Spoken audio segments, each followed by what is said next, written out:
Hello, everybody. I'm your host, Anitsu, and you're listening to the Digi Talks podcast, the show that covers various topics from news to meta developments and everything in between for the fine folks who love the Digimon trading card game.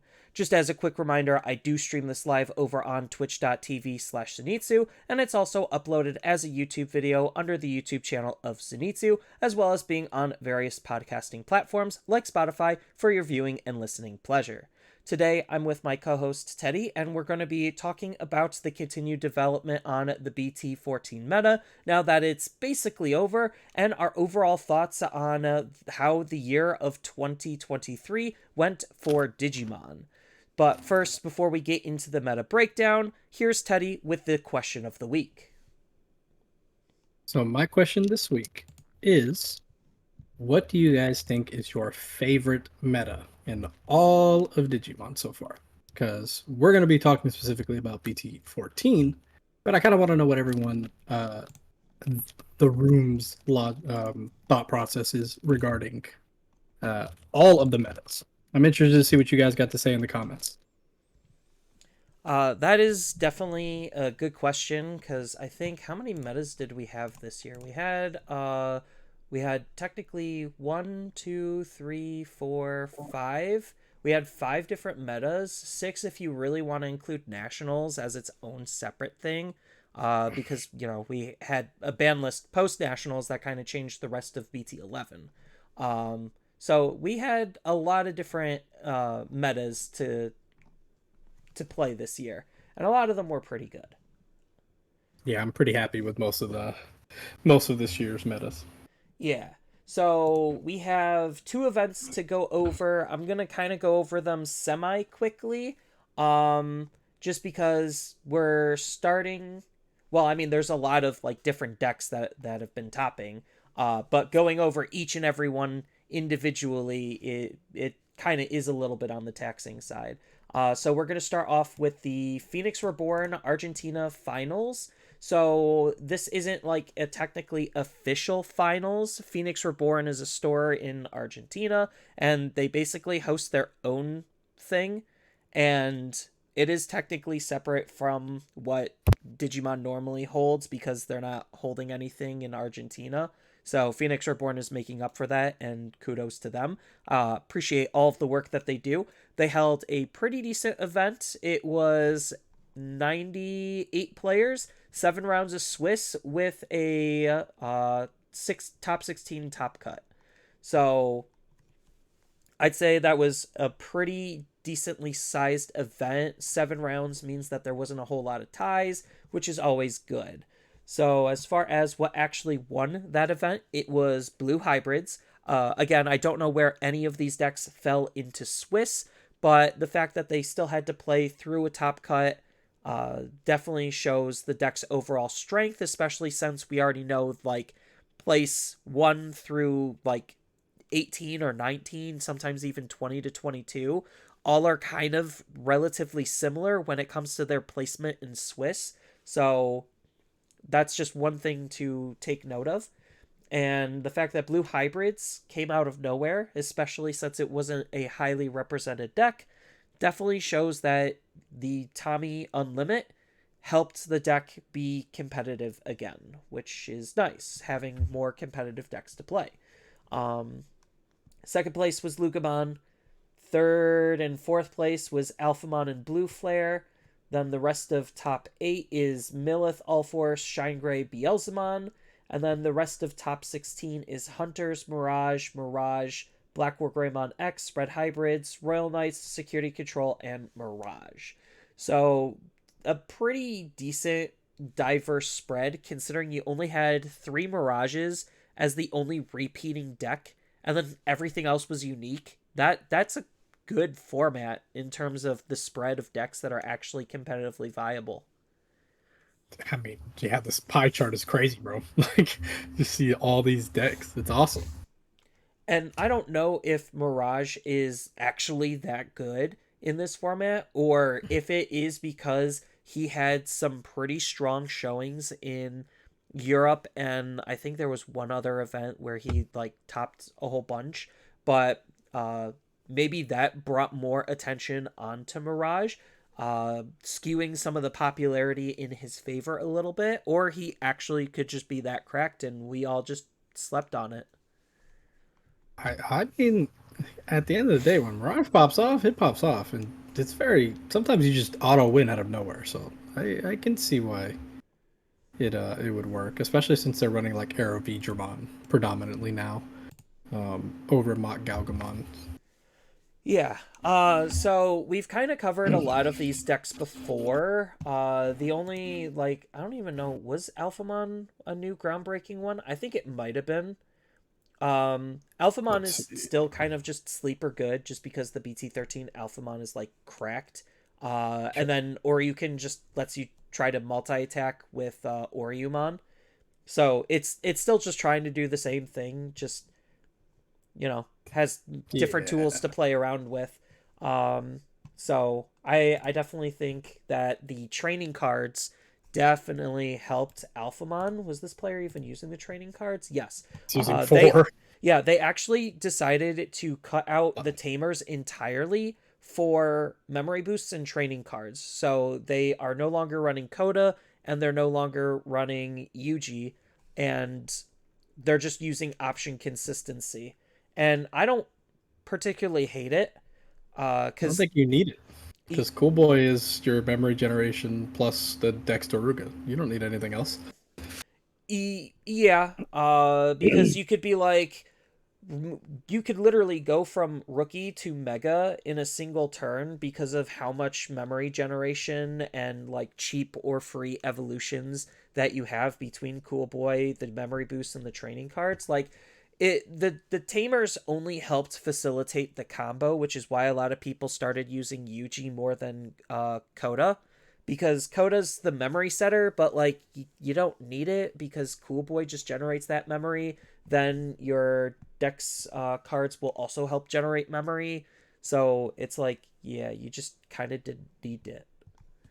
Yeah, I agree. I do like the is it usually the one that like you promote, or is yeah, it's Yuji's the usually one the you one that promote, and then you'll gain a um, memory, and I think you draw a card, and then his other abilities, when yeah, your you tuck the Digimon source when attacks, you're you attacked. just tuck. Yeah, so that was like the way to get Oriumon underneath, but I think both Alphamons have the ability to just get Oriumon underneath. And the new Doru Gray does the same as well, so you don't. I can see why you can bypass it because the new Doru Gray essentially does the same thing. Yeah, so that was just one change to Alphamon that helps speed up the deck and make it more consistent.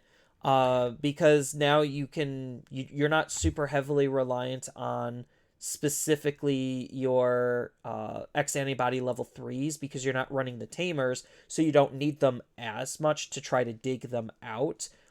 They're still good at digging for your X antibody option and Digimon, don't get me wrong, but this just lets you be able to use your Sunarizamon promo a little bit easier because now you have more ways to dig them out with the defense training card.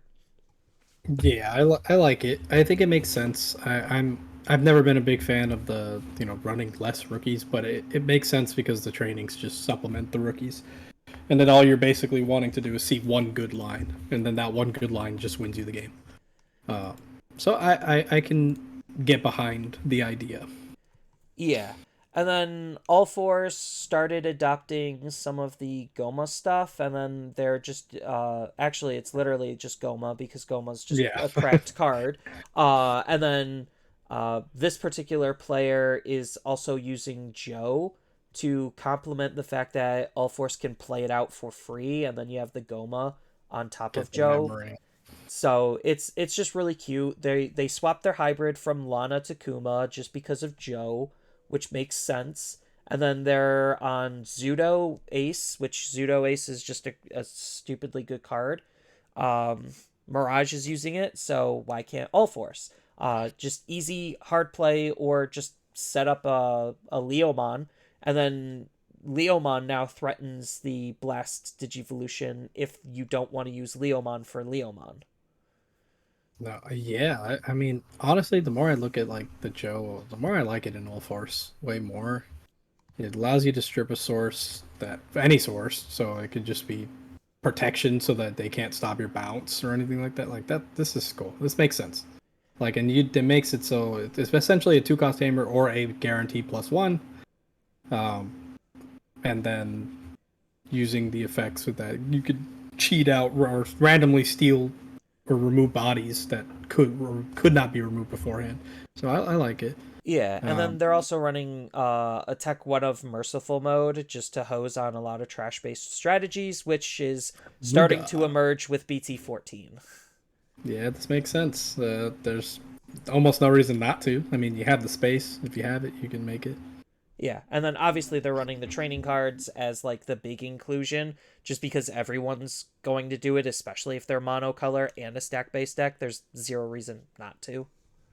Yeah, I mean, that's basically what I ended up doing. They use their 2 main rookies, a supplement rookie, usually tech rookies, and then they just max out the training and maybe max out the boosts or 3 to 4 boosts, depending on the deck. Uh, it makes sense, and clearly it works, as we see the results here. So Yeah. I don't necessarily think any of the other lists are doing anything super spicy or different that we haven't really seen before outside of blue hybrids. I was like, I So like the out of the blue. yes, so blue hybrids, they are using the Ukamon. That is one thing to note. So Ukamon is just an absolutely insane card, especially if you could like not digivolve on top of it, because your deck doesn't care to do that, which hybrids already don't because they're going to be digivolving on top of their tamers. So that just lets you use Ukamon to try to recycle for more Ukamons, and you could use that memory proactively instead of Bokomon. I The more I look at it, the more I like it, because then it's just a free. You promote it. It's just a free swing with jamming, Yeah, because of and the then just Bukamon memory. egg. I I, I like this a lot. This is really cool. This actually just makes sense, and it's Yeah, like they are also running the Jerry package with Leomon just because yep. you play out a, because like with blue doesn't have the best ways of playing out its tamers on its low end. So the fact that Jerry just comes out with a body, that's 8 memory. No, that's 10 memory. 10 memory. Yeah, 10 memory worth of value for 4. So it just makes sense on making it easier to try to play out your tamers, which is a huge problem. And now that problem, because of Leomon, is a little bit less of a problem. And then they're also running the Zudo Ace in combination with the Beowulf because you're mostly going to be aggressing with your level 4s. So you just are safe to just leave a level 4 that swung ideally with jamming out or something. And then just threaten the ace or just hard play Zudo if you really need to use it like a removal option. Then they're running Howling Memory Boost to do even more store stripping. Your classic one of Ice Wall. They actually are running Hammer Spark. Yeah, most people opted away from this. I like it a lot. So I personally like Hammer Spark because it's a security threat and it's just instant tempo. I don't need to set anything up beforehand. It just grants me exactly what I need when I need it. Uh, so I really like it. And then they're running the Gomamon and the Searcher Strabi to be able to try to find both their hybrids and their tamers. So the deck just it feels like it makes sense.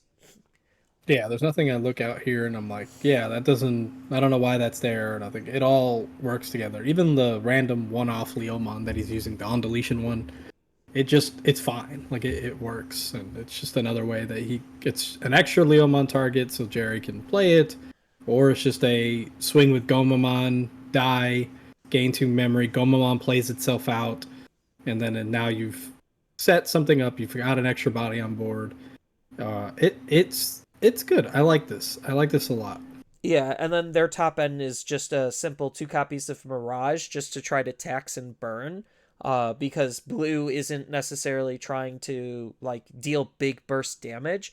So getting into a fast and easy Mirage with your Beowulf just climbing up really efficiently and then just ending off in a Mirage could really screw the opponent depending on how fast and how early you're able to set up that Mirage. Just because the taxing on them trying to draw really can suck. I'll tell that to you firsthand. It can really suck. can straight up just win you the game. Not even by like being aggressive or anything, just leaving him out.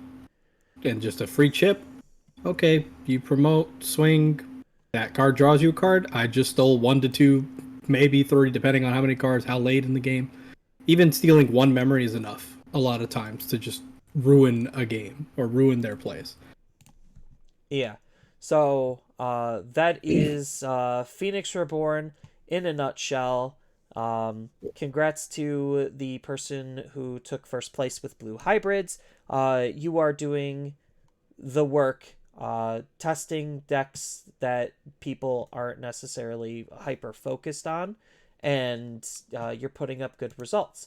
It just goes to show if with enough testing and iteration, you could really do some solid work with some really rogue decks. And I like that aspect of Digimon, where it's just like you could just come out of nowhere and do some insane work with a deck some people just wrote off just because of its age.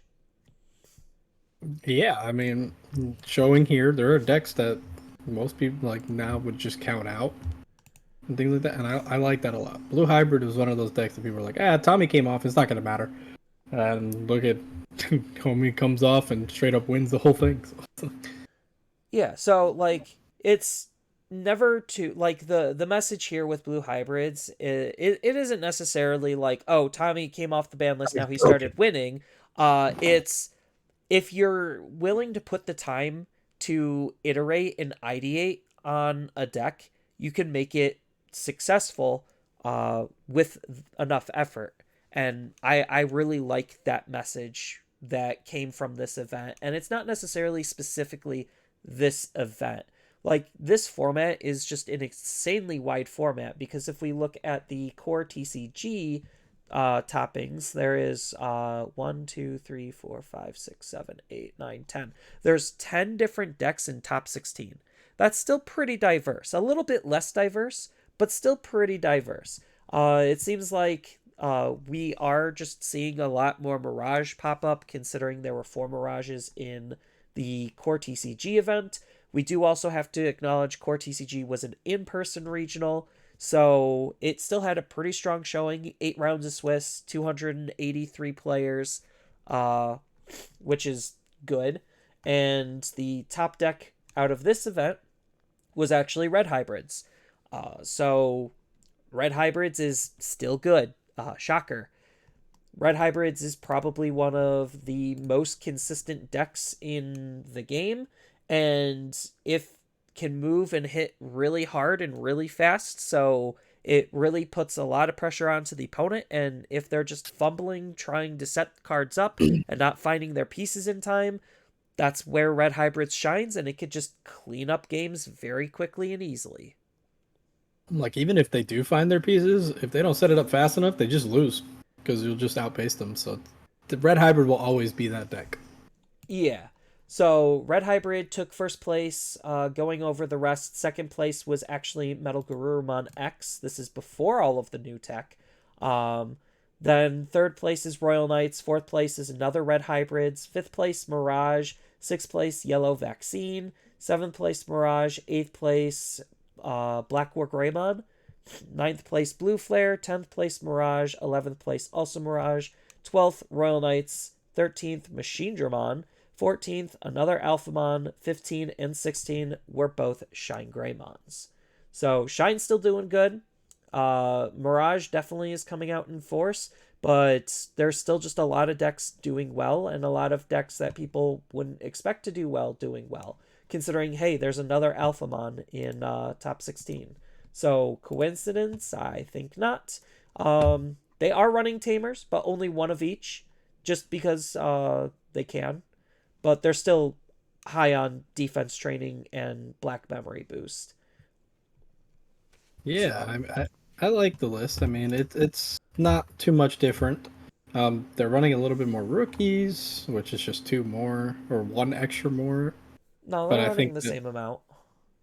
the person was only running. The other one was running 1. He was running 4 Doru, 4 Suna, and then 1 of the decoy. He was Oh, running okay, 1. okay. But I think he said, "Well, I'm trying to see where did he go different because he has." He has the tamers. He's just running the Oh, he doesn't have cool boys. yeah, That's he's not that is using crazy. Cool Boys.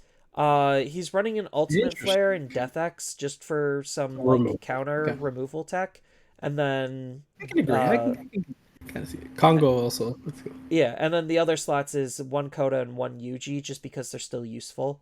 Uh, and then Yeah. Okay. everything else is kind of the same, just a Yeah.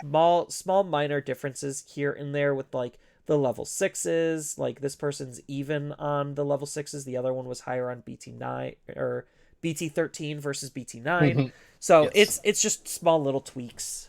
Yeah. Minor things. This is cool though. I do like Alphamon. Alphamon's a cool deck.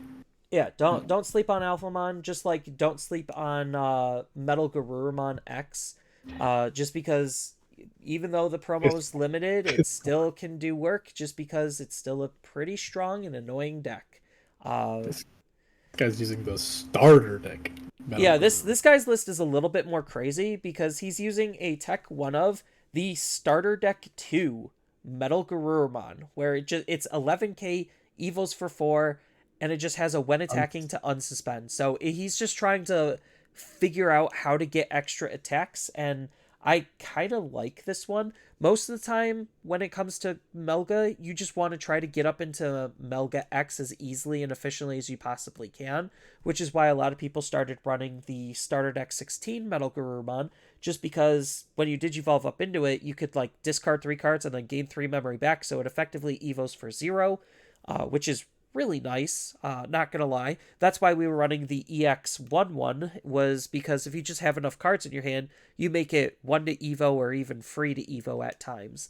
So that's just the reason there. This person's also using the BT7 Weregarurumon, which I mm, think that's kind of interesting. They're going for a more blue centric one outside of uh, with the the purple starter stuff. deck, the purple starter deck Melga, which I think kind of makes sense. You're lower on your overall damage output, but the ability actually isn't that bad because when you unsuspend, you get a gain of memory. So it just helps you try to be more tempo efficient. The rest of it is basically exactly what Melga is doing. The only other difference is they're running Merciful Mode is just a nice counter tech card for any trash based decks, which there's a lot of them. Yeah, I look at this and I'm like, yeah, this is cool. I like it's just Metal Gurumon X. Nothing. It doesn't make me. I do like that they're using the BT7 Where Gurumon because I always like this card even though I know it's not the greatest.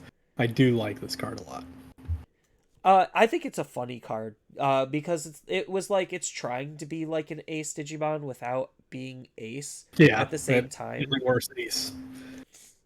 Because like if you just have a tamer on the field, which they are running 2 Cool Boys as the only tamer, then you could just hard play it for 5. That might sometimes not seem like the greatest, but if the opponent doesn't have a response to it, then they just played a level 5 pretty efficiently. And if it's Then early, you have like your Sagittarius and your X that can start utilizing it. So hmm it's just something fun and different. yeah, I like it. Uh, I wish they would have a way to play a tamer, but I understand why you don't need it. You just want it for the inheritable. Well, I mean, when Matt comes out in BT15, that's obviously going to be the thing. But the deck Yeah, is that's gonna definitely be going to be fun. shifting to using the BT15 cards for Oh sure. yeah, Those without a cards are doubt. cracked. Yep. They're so good, man. It's gonna be fun. I look Uh, forward to putting this deck together again. yeah. And then the other thing to highlight is yellow vaccines, I guess, because I everything love else it. is kind of just known. Yellow vaccines actually has a couple of different ways that you could approach the deck, which I think is kind of spicy and interesting because we've seen Kazuchimon as the top end do well, and Hmm. this is using Venusmon as the top end with Serafimon and War Greymon. So, I mean, it's still doing what Yellow Vaccines is trying to do. It's using Patamon to Digivolve for free into a level 4. This one's actually running Rapidmon because it is also a vaccine in yellow, and because you're not paying for it with Patamon, it's just a really good level 4 to go into. And then the rest is kind of just the same from what we've seen. They're running a tech one of Death X because they can't handle wide fields, which makes sense. as well as the Shine Grays to do the same. Yeah, and they're still being relatively aggressive with the Kiaromon egg, just because when you use Patamon, that triggers Kiaromon, which means when you go into like a Bulkmon, you'll have jamming with Security Attack Plus on a level 4. Like that's pretty good. Yeah, level 4 swing 2 checks. Or if they can't do that, you go into a level 4 that removes but most level 5s and some level 6s in the game.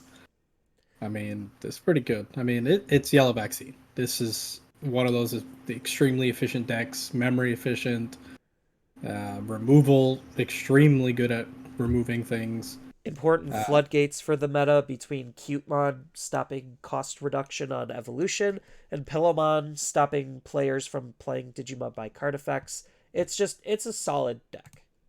yeah, exactly. This is like the uh, I look at it and it's just like good stuff dot deck. It's Yeah. just genuinely is just that, except it has the added bonus of being able to heal. So, Yeah, whereas most decks can't do that. healing's always annoying. I will say that, especially in Digimon. Um, and It can be then fun. and then the last deck to highlight is Machine Dramon, because Machine So, Dramon is a very interesting deck with a lot of different tech and tools and ways to build it. And what oh, I some love people are this. started to think about doing is using the Commandramon package.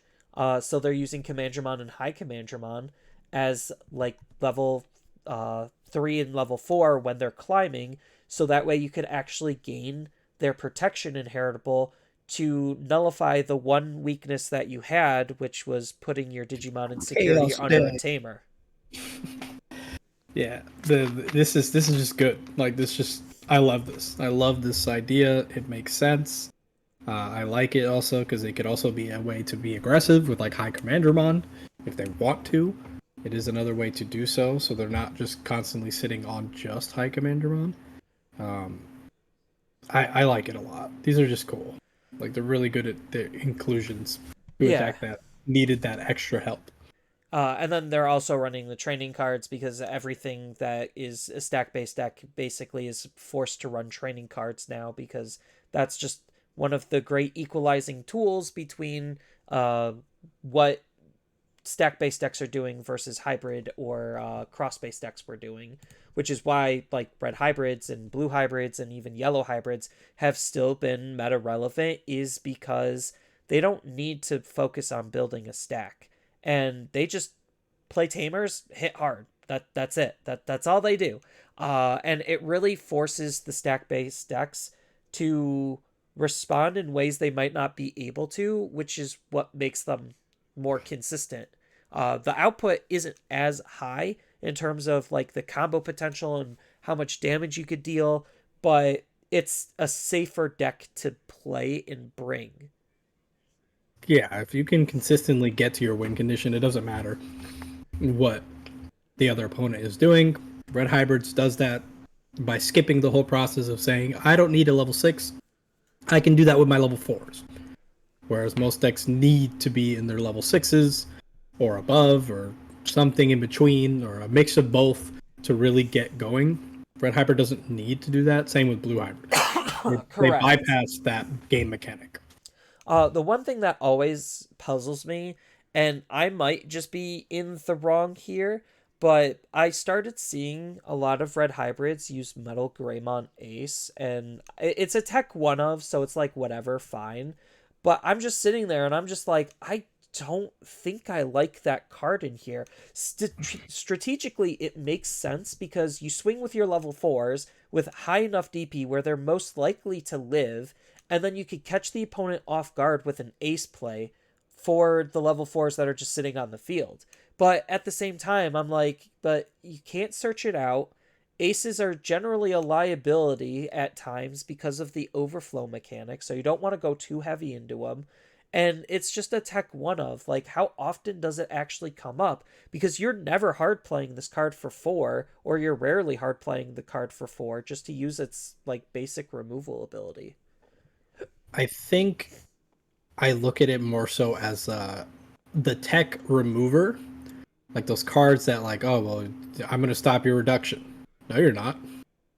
swing Metal Gray Ace, delete the tech little guys.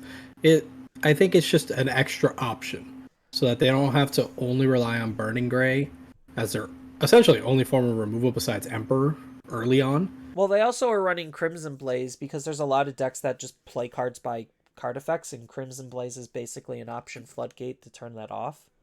Yeah, but I think that's more so like since they're only using it as a one of. It's I think it's the I need to use this at the best possible time rather than just say I need to just play it just to remove like a body or two. They're probably using that more so as a okay, this turn that they're gonna do something, I can remove it and may hopefully remove a body or two, and then also stop them from going their big play in the following turn or whatever, or even a security bomb that also does help too.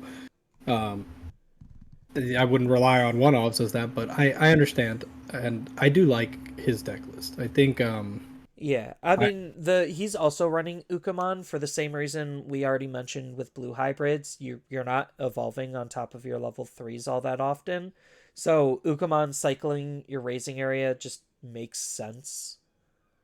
it's just a free draw. You promote, cycle, gain a memory, another draw with you hatch the egg. You swing with the Uko if you want to, and then now you've gained a bit of memory, hatched another egg, two draws because the Koromon gives you an extra draw when you remove a security. So it's just value, and any way you could squeeze out value in these decks that kind of have to bypass some of the game mechanics, it adds up, and it did add up because he won this event. Yep. Uh, And then the only other event that we have to talk about, but we don't actually have any data for, is there was a Argentina event, um, and we don't really have much data outside of like what the top four was, and the only thing of relevance was the fact that Red Hybrids won that event as well. So that goes to show that like even in the face of everything, Red Hybrids just being a super safe, consistent deck uh, just goes very far, especially with Ukamon. Because I think that deck also was using Ukamon. Let me fact check myself before I wreck myself. Um, because I saw it on the Facebook page when they were promoting stuff, and I was just like, "Wait, we had an Argentina event? How did I miss that?" Here we go. Yes, they were using Ukamon as well, and they were also using Metal Greymon Ace. So I might be in the wrong for saying Metal Greymon Ace is not that great of a card. It is still a tech one of. They're still using Bokomon though. I think like there's argument to running four Ukamons and cutting the Bokos, and there's also argument to running both of them in like mishmash quantities. The point is Ukamon is definitely helping accelerate these hybrid based decks, uh, which is funny because they're supposed to be equalized with stack based decks running the trading cards. So that's to me that's kind of hilarious. But it's like good hilarious because of how wide this format is. Considering if anyone didn't actually like keep track of like what was topping, I certainly did. And with this format specifically, there was 24 meta competitive and viable decks with the top representation percentage compared to all of the other decks topping. The max was only at 16%, which that's pretty good. You usually want that number down because that when that number goes down, that means it's being spread out everywhere else. So it goes to show that BT14 really did a good job at balancing the game in terms of how we're playing it and what decks are being successful. yeah, I don't know where anyone. I don't think I could see anyone being like, no, these decks, the a bunch of decks being widely available and to be used is not good. I don't know anyone that would say that. So uh, I'm very happy. I like this format. I think the last two or three formats have been pretty great. I've enjoyed playing in all of them, seeing all the different decks, trying to like tailor my deck to prepare for as many of them as possible. I've enjoyed that process of the meta, and it's been a good time. I hope everyone else has been enjoying it as well, because I think this is probably the best that we've had in a while as well. I mean, Um, BT13 was Great too. probably there was 22 viable decks in BT13. Shine was about at 26%, but that was also a way longer format. Like there was Correct. like 13 or 19 different events spread across like 4 or 5 months. Like this is 5 events spread across 2 months, technically 1 month, and we Okay, so I already have wasn't this crazy. diverse of a pool. Like that's pretty good. Yeah, so I wasn't crazy then, because for some reason I was like, man, this format's already over. I was like, wow, it felt so short. Yeah, because Uh, EX5 comes out in January. So yes, the 19th. yeah, that's gonna be a fun mad dash to try to get decks ready for nationals. I wish I was going. It's unfortunate. I have my quote unquote invite, but not going, unfortunately. Yeah, so with all of that BT14 talk out of the way, getting into the last segment, which is talking about, 2023 as a whole, considering this is going to be the last podcast of this year. I figure it's a good time to kind of bring in some of our closing thoughts on how the year went. Um, so if you want to lead, Teddy, with your thoughts first. I mean, overall, I thought this year was great. I mean, we had a borderline. I don't even think I could say factually, pretty much the best formats uh, the game has probably ever had. Period. Just from a statistical standpoint, you can have your opinions all you want. I would like to see your opinions actually of what you guys believe is the best. In my eyes, I had a blast this year. Digimon is doing great. In regards to the meta itself, my experiences, I had what three tops this year. So I think my time has been pretty good. I've had a good time. One of those events I actually did get top 16. So I'm quite happy with my performance, and I could do better, and I will do better going forward. I'm very excited to get back into it more this coming format coming up, because I want to go hard again.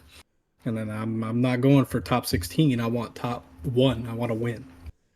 So I'm shooting for it this year. You'll see me. I guarantee it. One of these tournaments, you'll see my name up there. Hopefully. I just want to continue my own status quo. I was pretty happy that I got my invite relatively early so I could take a nice, relaxed back seat for the rest of the season. This year, kind of, to me, seemed really shaky, mostly during like the first half, because we had nationals in March and Mm-hmm. that was the unbalanced BT11. So obviously, Black War Greymon was like the big deck, uh, because of just how stupidly strong Black or the Greymon X from BT11 Yeah. was. Um, because that just put that deck leaps and bounds above everything else in terms of speed, and then Greymon's already one of the more consistent stack based decks. So it was just like it felt like a very no brainer on why that ban and limit happened, but I had to suffer through that unbalanced format for nationals. Not saying that that was a problem, because usually in the past they banned stuff post nationals anyway. They did it a little bit early this year, which thankfully we already have that announcement. So that way they don't have to make that again later. And then it feels even worse. But I got my invite in EX4, which was just shortly after BT11 and BT12. So I had pretty much like the entire rest of the year after like June to just relax. And it was great relaxing. I do miss playing competitively, but the change to Ultimate Cup this year just sucked. I hated it. It sucked. And then they Oh, announced another change for like December and the beginning of January, and that change also sucks. Like it just took all of my drive away from wanting to play in Ultimate Cups, which was fine because it saved me a lot of money on events, but like it just wasn't fun because I wanted to play, and I just the rule sets just made me not want to play. I completely understand. I mean, I did the same thing for the most part. I really didn't play in a lot of Ultimate Cups per se. I really just played in a bunch of regionals. That was kind of it.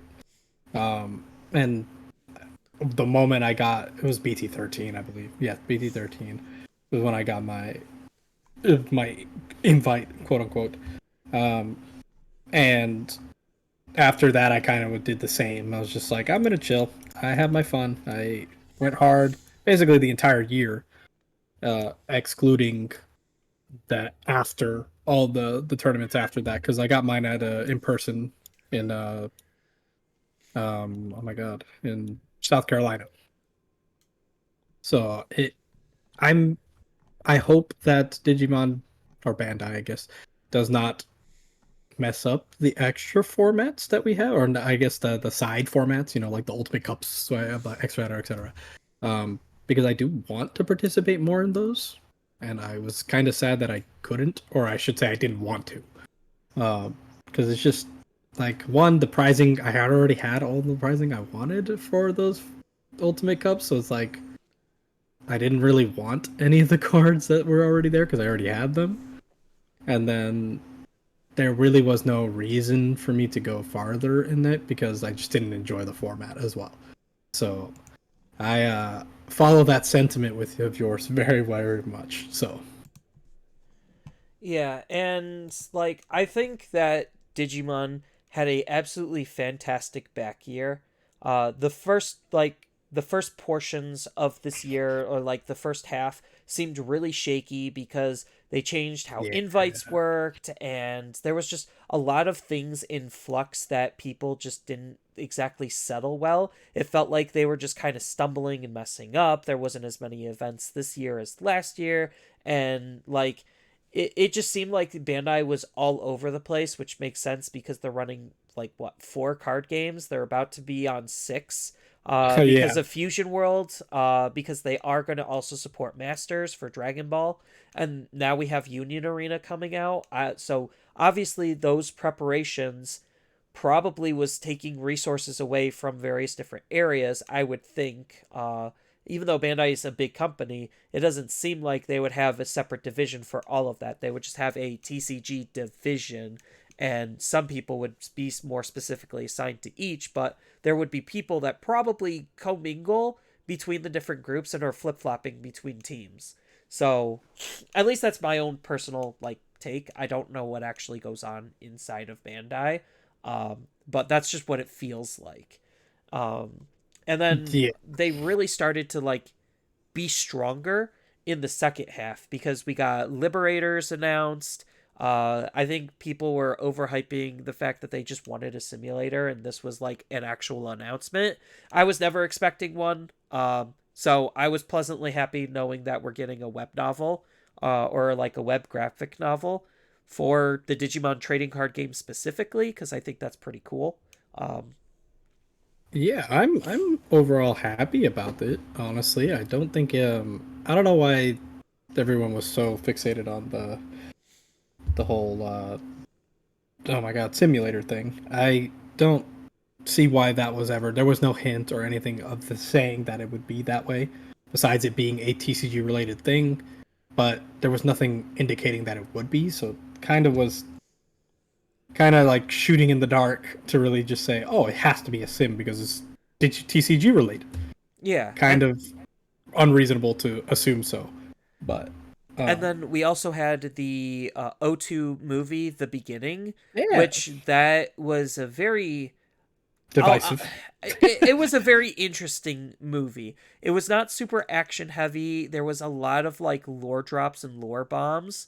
And it was a different tone compared to what a lot of what we're used to out of the franchise, but it wasn't, I don't think it was that bad. I just think that they tried to play the fan service card a little too hard at times, And then I personally like the more actiony side, and they were more reserved on that, trying to tell a story around a character, which I appreciate.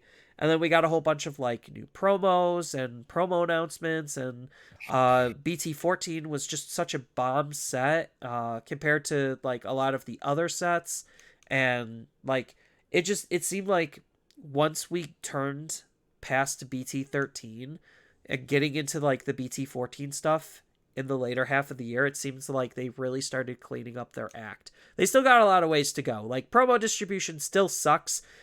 Even with all of the promos that we got in BT14, it still is really hard to get some of those promos because of how the packs are like seeded and collated, and just it's still hard to get promos in this game, and that sucks because they made some promos mandatory for certain decks to be able to, actually have an update and keep up. Yeah, and it does suck because it just makes it harder for people to get the hands on those decks or even really want to take the plunge and make other decks that need those promos to really, really shine. Um, and it does suck that they're so hard to get mainly for that reason.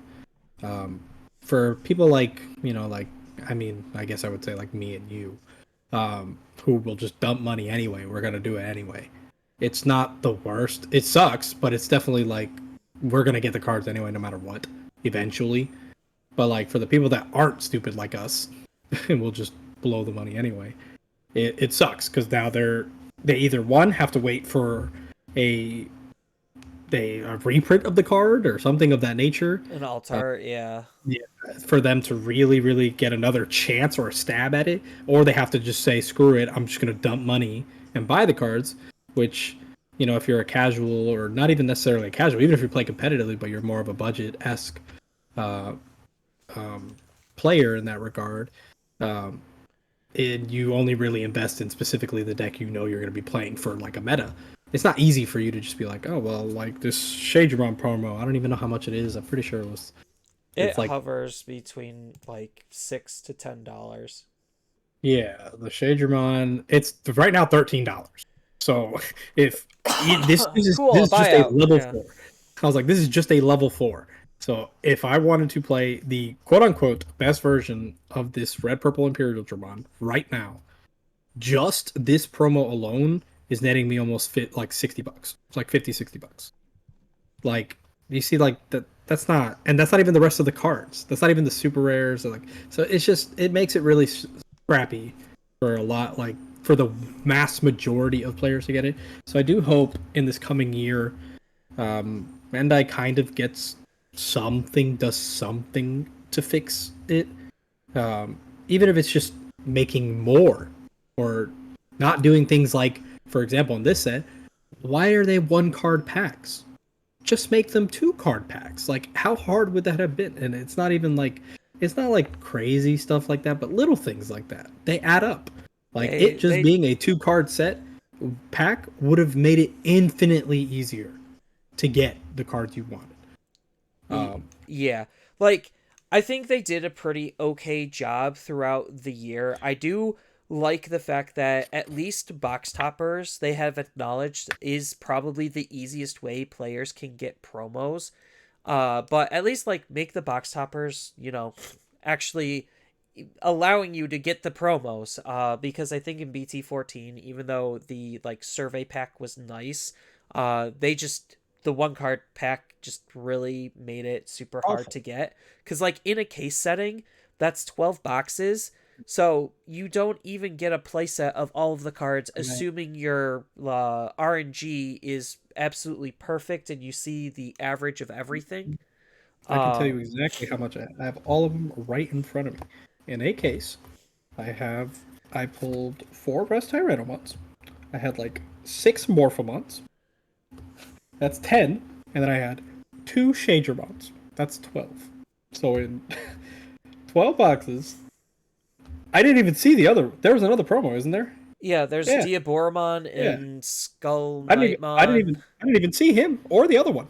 Yeah. So I was like, that's if your RNG is unlucky like that, where you don't get like an even spread of that, then you don't even see the cards that like the other promos, which now mind you, for me it didn't matter that much because all I really wanted was the Eosmon ones and the Shadermons, so I did get most of the Shadermons I need.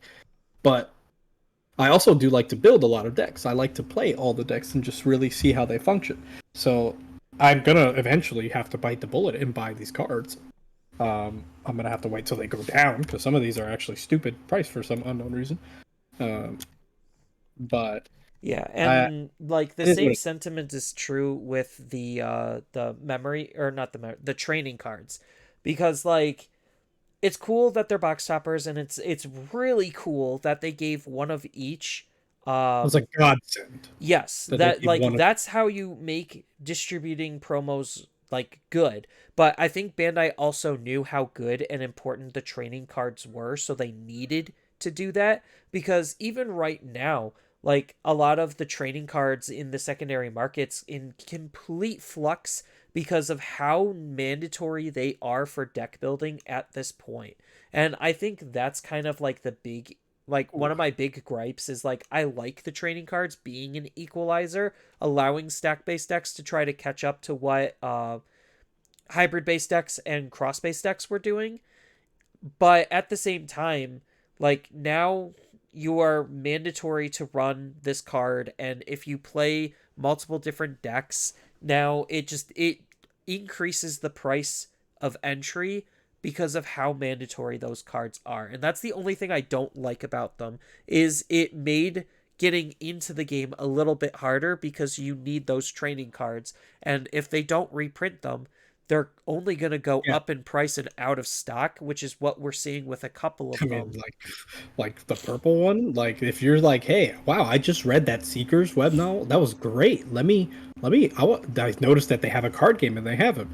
Okay, let me go build that deck. And then you're like, okay, well, I need four of these wisdom trainings. They are $10 a piece right now. As of the recording of this, yeah. They Yes. were cheaper, but as more and more people enter the game or build decks, that supply is eventually going to run dry, and then that's when the price spiking issue happens. And I feel like Bandai is doing a better job at trying to combat that with certain cards, but they need to do better. And I think out I think how they were running this year was a little bit sloppy on the beginning. They tightened up towards the end, and I'm really hoping that they continue this like tight trend going Yeah, this upward trend. into, yes, Keep going up. going into next year.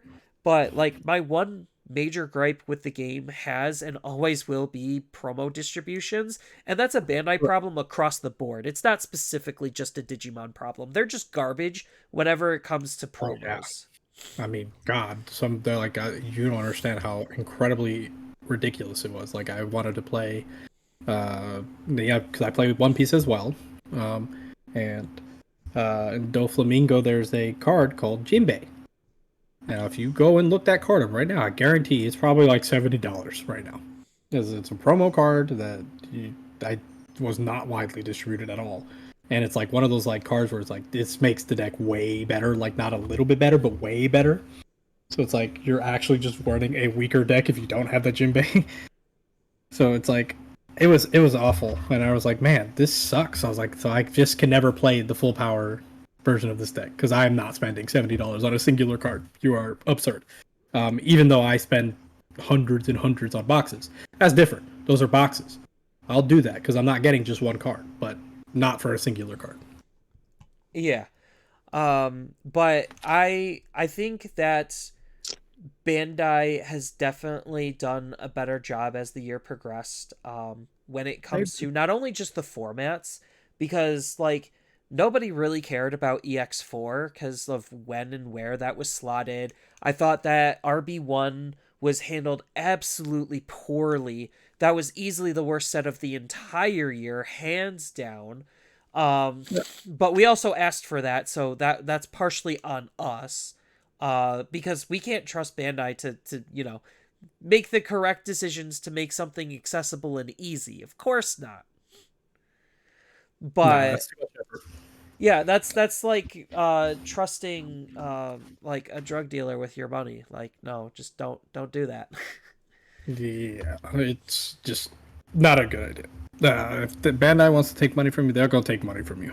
Trust me. Yeah. So, So, outside of the RB1 debacle, outside of the poor management of Ultimate Cups and the events in the first half of the year, and I guess Ultimate Cups into the entire year, I honestly think that this wasn't that bad of a year. The first year definitely was way more shakier than this, and I think as of BT14, I've seen a lot of growth in the community and growth in the game and more interest. And I think that's a good thing. And they just need to keep that like attention and just run with it. Like they obviously Bandai has a lot on their plates and they have a lot of other games that they're going to be thinking about focusing on and paying attention to while also trying to manage and maintain Digimon. But they don't have to do that much to appease us. To be honest, like make promos easier, host events both online and offline, enough events both online and offline for Ultimate Cup and for the normal one. Make sure the prizing doesn't suck, which you literally just see what people are playing with and then just pick popular and good cards, which they generally do, but they do it too late to where it doesn't matter anymore, which is unfortunate. Um, but even just making the harder to get cards easier, like please, just I don't know what next year exactly is going to hold, but I'm real curious to find out. I am going to be going to nationals, so that is going to be definitely a really exciting time for me. Um, and they actually changed nationals to make it even more appealing to somebody like me because now I could actually win a trip to Japan for getting in first. Like, yes, yeah, sign that's me up. awesome. That's amazing.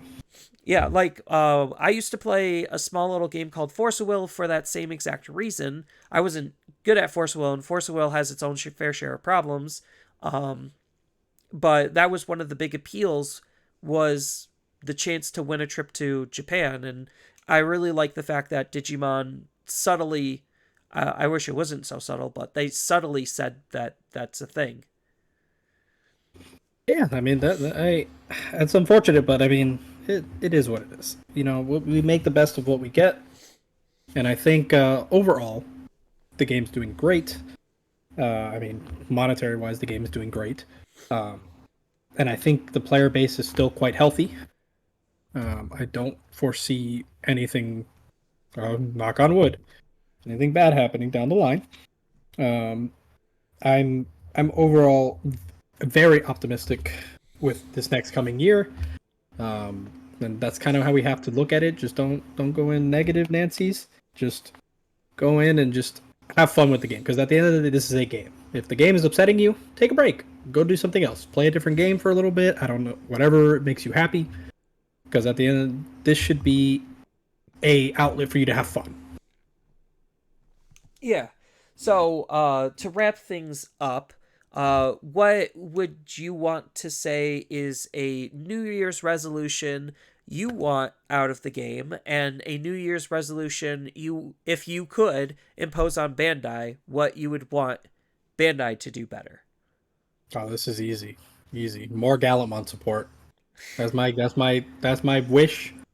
Papa Bandai, please just give me good. No, let me rephrase it. Hold on. Let me rephrase that. Yeah, Monkey Paw Yeah. here. No, just Gallantmon support. I want good Gallantmon support. Um, Now, jokes aside, real thing I would want. Honestly, it's just more transparency with what they're doing. Um, because then things like the whole RBO1 thing won't happen, etc., etc. I just want the game to be a great outlet for both them and us.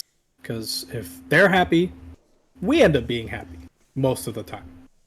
So it's this is a symbiotic relationship. One can't survive without the other. And then in regards to what I want to do, like new resolution wise, I'm getting my first place. I want my top 8 bare minimum, but I want first. So I'm gonna make it happen. Mine's a little bit simpler because it's just me wanting them to fix a lot of the issues that I personally have with how the game is being ran. So I want them to fix their release schedule on their products, stop having different cycles for borderline no and arbitrary reasons, and like please stop this feast and famine situation where we get like 1 month formats followed by 4 month formats. Like it's not helping anything. Just give us a nice, steady, streamline flow of content and we should be okay and not complaining all of the time every single time an EX set comes out because we only have 1 month to play that format. Granted, like EX sets aren't usually meta warping and meta defining, but EX5 is teaching us otherwise, that they can be. I was Uh, about to say, I was like, this one is. yes. But like just fix your like how you're going to be streamlining your releases, and this will extend to tournaments as well.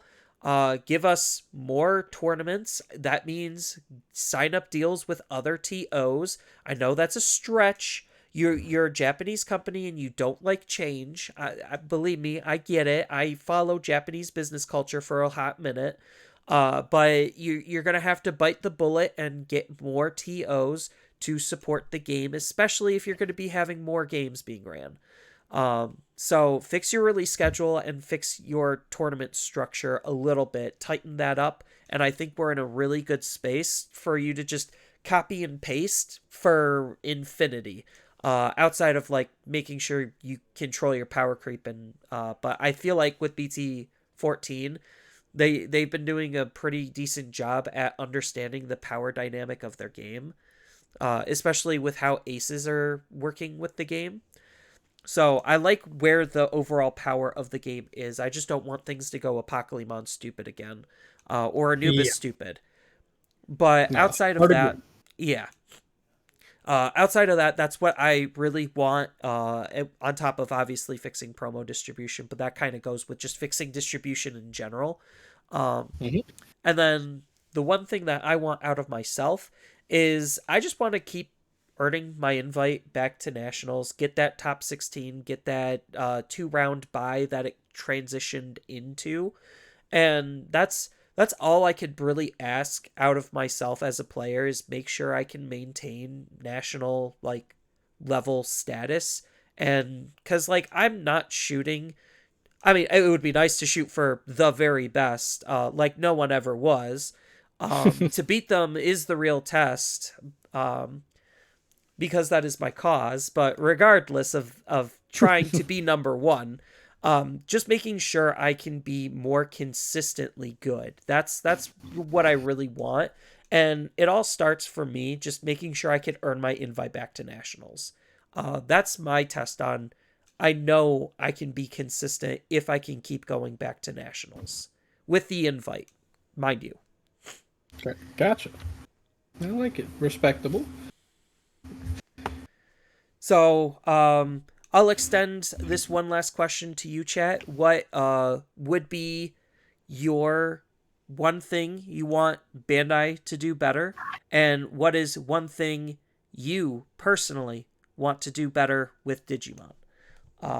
Just to kind of leave things off on a little bit more of a positive note, because I think BT 14 was a insanely good format that we had very little time in, and I think that 2023 as a year was not necessarily the best year, but it was a solid year for Digimon. Lots of excitement, lots of drama, which caused excitement, and just a lot of good metas and formats and sets coming out. Yeah, I wholeheartedly agree. I am very excited for the future of the game. Yep. Next year is going to be definitely a new year. We're going to have new experiences, and I'm curious to see where things are going to go past the summer sets, which is not 13, 15. BT 16. Oh, yeah. Because yeah, we have like BT 16 is coming out like in April, I believe, and then we're gonna have the fun EX6, which is gonna be like the Angels versus Demons set, Oh and yeah. yeah, and then we have the Liberator stuff. Like it's going to be a really interesting time to see how the rest of this block develops and what they're going to be doing with the next block, because Bandai always likes to create gimmicks for the block and carry that through. So I'm definitely curious to see what is going to go next. I think Digimon is running strong, and the community so far has been really great. At least what I've experienced out of it. So, on that note, I want to thank everyone for listening to this episode. And if you enjoyed this episode and want to help support the podcast, please share it with others on various different social media platforms. And don't forget to make that like, subscribe, follow, leave a comment, do whatever just to help with the analytics of, the algorithm. That always helps. Leaving that like and review as well. And I want to thank everyone again for listening, and we will see you in next year.